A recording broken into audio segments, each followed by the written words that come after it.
Bien, continuamos con el tema 8. Se cortó antes en el apartado de escuela y televisión y podemos decir que en cuanto a escuela y televisión, la televisión es un gran centro de interés. Hay que pensar la cantidad de horas que pasan los niños pegados a la televisión. Ahora cada vez se está sustituyendo más por los móviles y por las tablets, pero siguen estando un montón de horas pues pegados al televisor.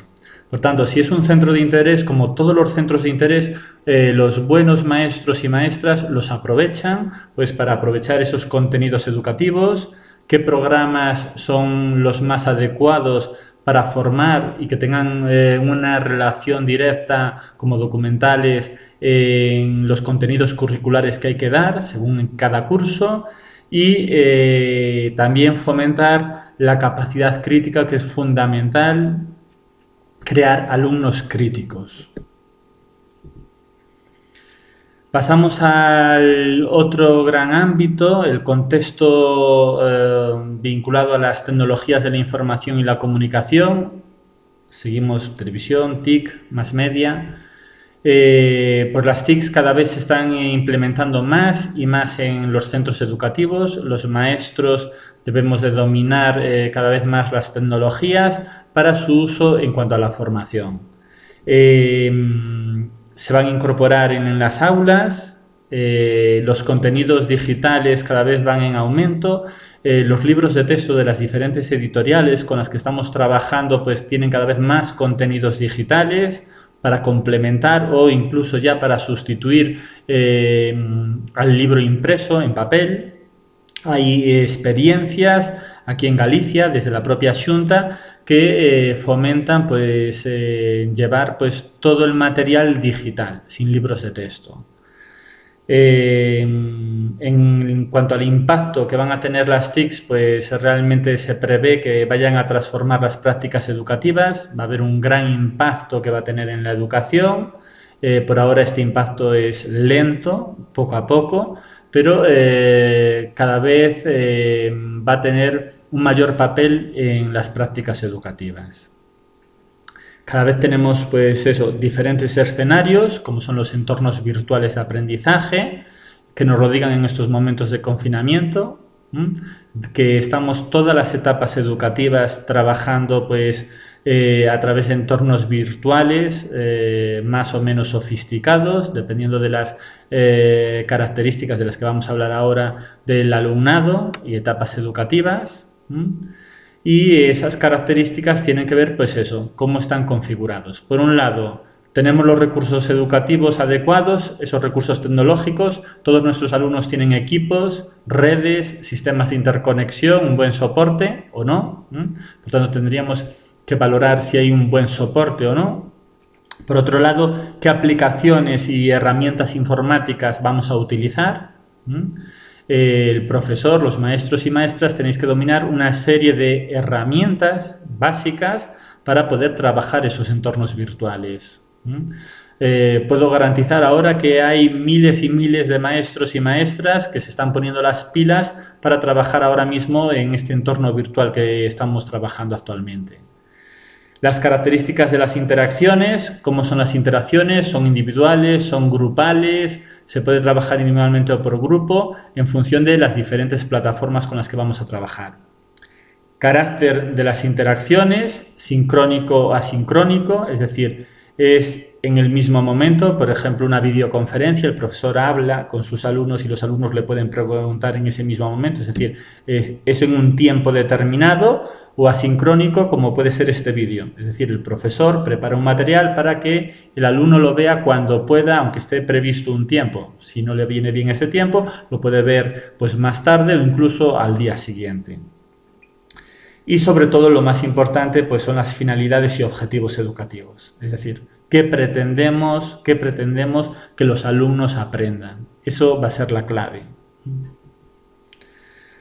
Tenemos distintas aplicaciones pues, para reforzar los cursos tradicionales.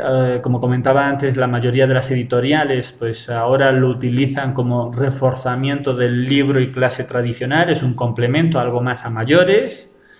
bien como estructura de las aulas, es decir, hablamos ya de un campus totalmente virtual, o redes de conocimiento, ¿vale? Para comunidades de enseñanza-aprendizaje.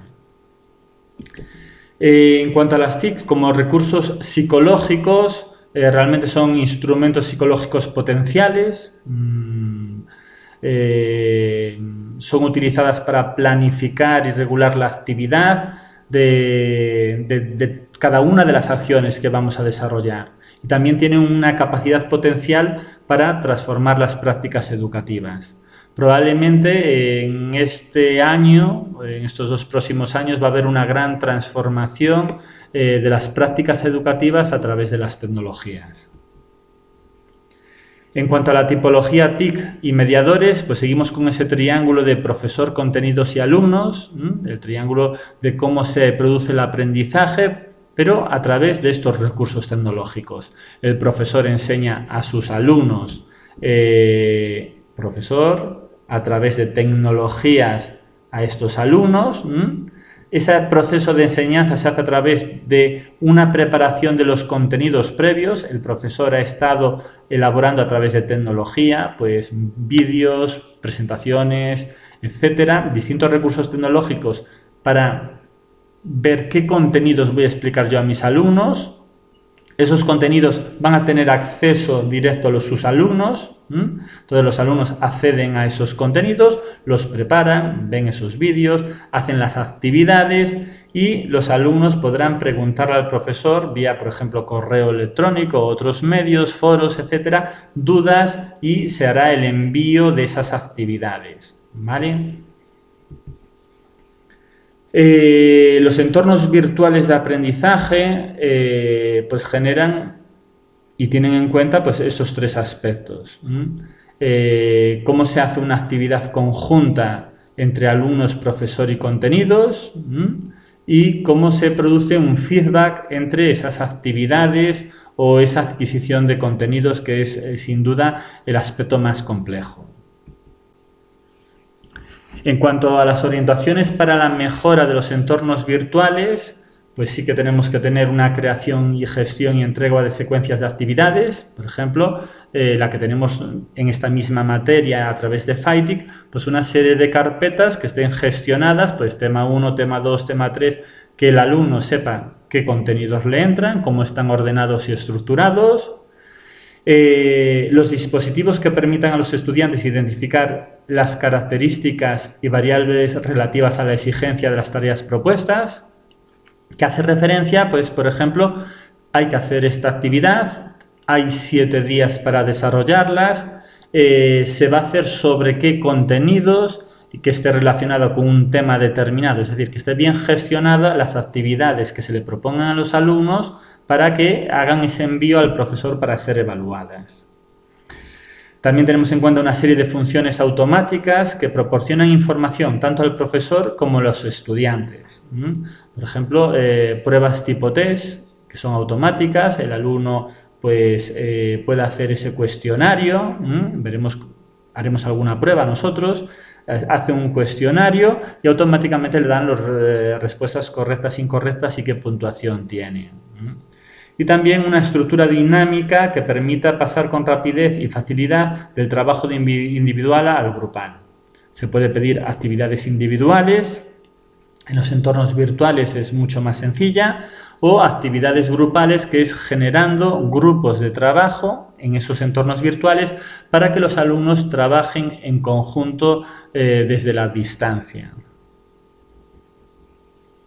Cada vez tenemos más y más entornos virtuales, más tecnologías. Hay muchísimas experiencias de aprendizaje colaborativo a través de las comunidades de aprendizaje que se han creado con las distintas tecnologías y parece que es una línea creciente en el sistema educativo.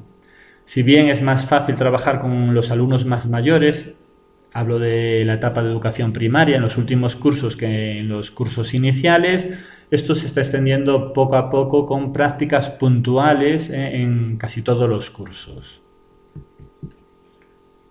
Y hasta aquí queda este tema. Esta presentación se complementa con un documento, vamos a salir de aquí.